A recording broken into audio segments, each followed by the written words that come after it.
We're here with Long Beach State head coach Tyler Hildebrand and student athletes Tia Chavira and Katie Kennedy after a 3-2 victory in the first round of the inaugural 2023 Outrigger Big West Women's Volleyball Championship. Coach, first to start us off with an opening statement about tonight's match.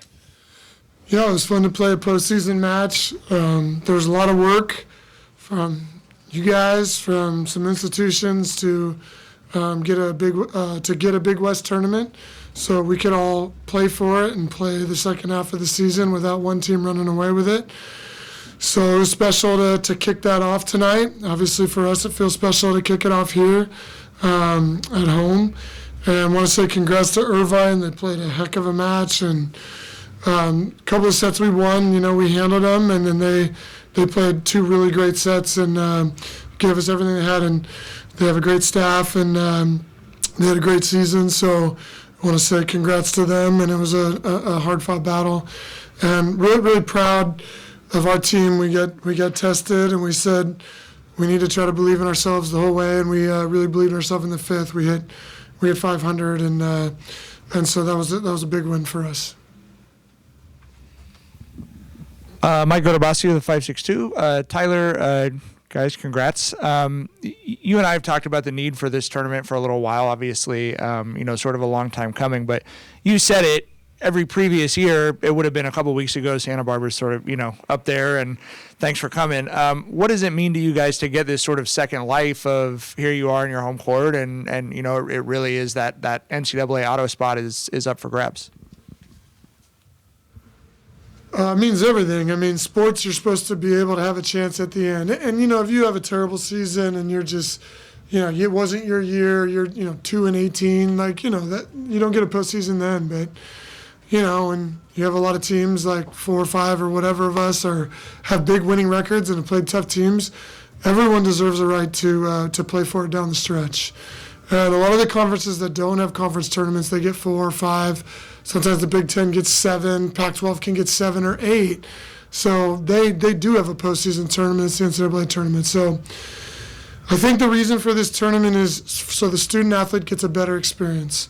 So you can go to institutions in our conference and know that you don't got to go to 1 or 2 institutions to play a full season. You can go to 7, 8, 9. And you're going to get every year a chance to play until hopefully the second to last week, or this week. And I think the butterfly effect of that over time is going to be huge. So it means a lot to us, and that's why we fought it. Fought for it so hard, and I think it's going to be a great thing for our every coach here has told me in our conversations, everyone is fired up about it. So. Taryn Rodriguez here of IE Sports Radio, host of Set Point Volleyball Podcast. Tyler, obviously this was a serving battle as both teams were serving tough. What could you say about your team serving, despite having 18 service errors and having 9 service aces? What can you say about that and how your team pretty much kind of outserved UC Irvine down the stretch? Yeah, I mean, we had 18? Yeah. Yeah, I think that both teams served well. I think they served a little better than us in set 2 and 4, and we served quite a bit better than them in 1, 3, and 5.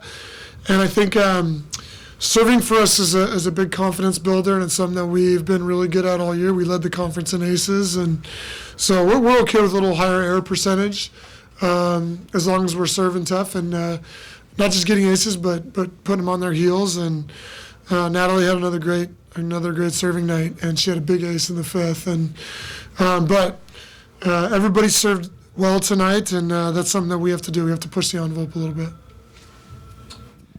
Katie, Tia, you guys have been here for it feels like a couple of years. What did that mean to you to get to play a match like that, and I guess especially that it's in your home arena to open up the new tournament? I think it just means that we weren't ready for it to be over yet. We still have a lot more to give and a lot more to fight for. We've been saying it all week, but we're very grateful to be hosting this tournament because we feel a lot of support from our community. Yeah, it was fun. What do you got? Ditto. She took the words. Well, I'll say something on that, Matt. is that, I'm sorry, Mike, is that you said they've been here a while. This is both of their 5th year, and that's the first postseason game they've been a part of. And that's why this tournament's so important. And then a question for Katie. Obviously, you had yourself a big night, but Natalie Glenn had a big night with 13 kills, Elise Agee, 19 kills, Hannah Lisiak, 9 kills. Despite your team being banged up, what can you say about the offensive output and how those players stepped up? Yeah, we work on offense a lot, and I think that's a really big part of our system and something that we're usually pretty successful at. Obviously, we led the conference in hitting percentage, so I think it shows when we have these wins. Like, our offense is something that we rely on. Yeah, and I was grateful for Zayna being able to mix it up and get all of us going.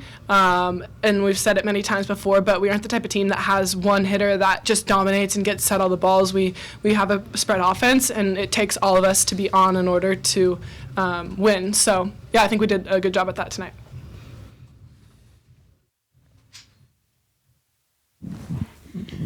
Coach, you guys picked up your 20th win today, and that is now the first time since 2016 that this program has done that. There have been a lot of first times since that's happened this season. What does that say about your program and your team and what you guys have been doing out here?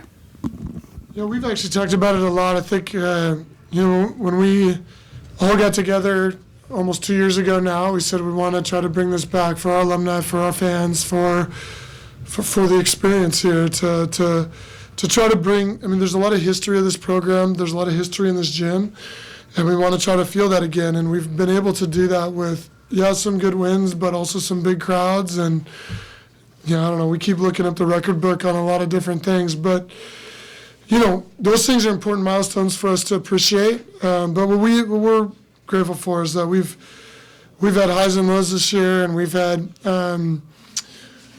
historic, things that haven't been done in a while. We've also had some bad matches and not played our best. And, the reason these two are here is because, they're great leaders and they lead our team. And I think that that's what impresses us the most about this season is not just those things that stand out about records, but about how proud we are of how they treat each other, how they go about the game, how they compete, and how they fight together. And so we're proud of that. Coach, you mentioned the pride. Tomorrow's Thanksgiving. All of you, talk about a couple things that maybe you're thankful for this year.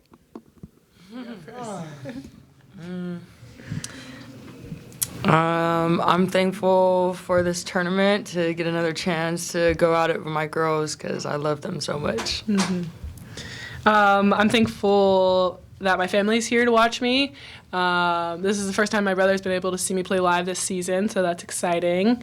I'm thankful for all of the outside people that are putting in a lot of effort into what we're doing with our team, not just the coaches and players and everyone, but Ivan and Devin, everyone doing the media, and there's so much that goes on behind the scenes, and it's pretty cool to look around and see all that happening, so I'm just grateful for all the people who maybe go unnoticed a little bit. Yeah. Yeah, that was good.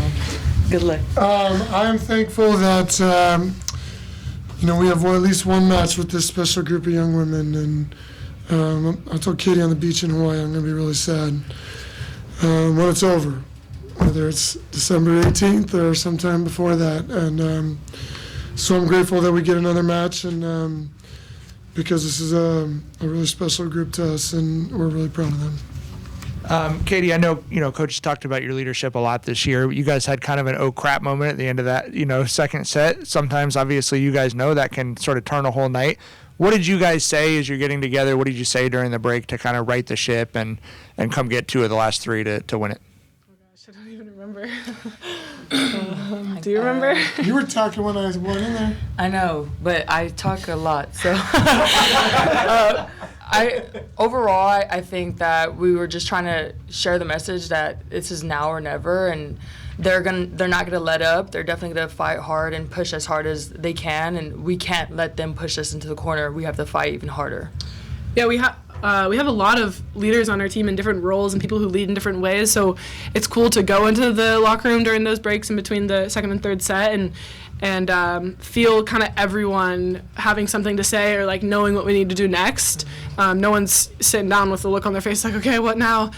So I think it's really cool that we have that type of leadership, and us as captains or seniors or whatever, we don't have that pressure to always have something to say because everyone is a leader.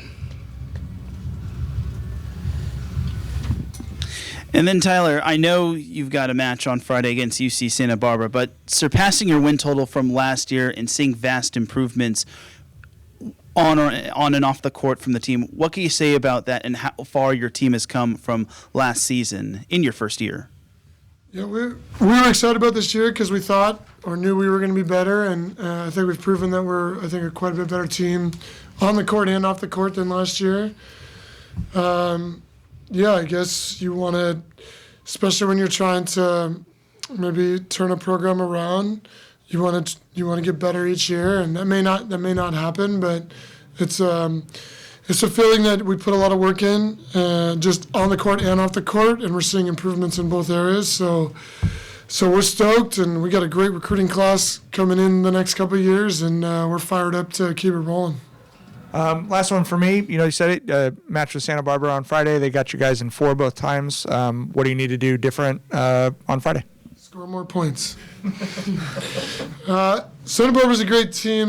They return almost everybody, I think, except an opposite from last year that plays. Matt's done a great job as a first-time head coach. They stress you with speed to the pins. They're very fast, and they do a great job with junk, and they're the number 1 blocking team in the conference, so they're a good team. But we have to try to get them off the net with our serve so that their fast offense, becomes a little bit slower and a little bit easier to manage. And then we work all year on decision-making, attacking in terms of being creative or seeing the block or seeing the net line, a lot of things to deal with a great blocking team and a team that puts stress on us. So we're going to flex that. For us to win, we got to get them off the net so they're a little bit easier to manage, and we got to flex our ability to deal with, their blockers because we can, but we have to respect what they're great at, so we have to counter it. Congratulations on tonight's win, and best of luck on Friday. Thank you, guys. Boom. Let's go to the team meeting. Team's waiting.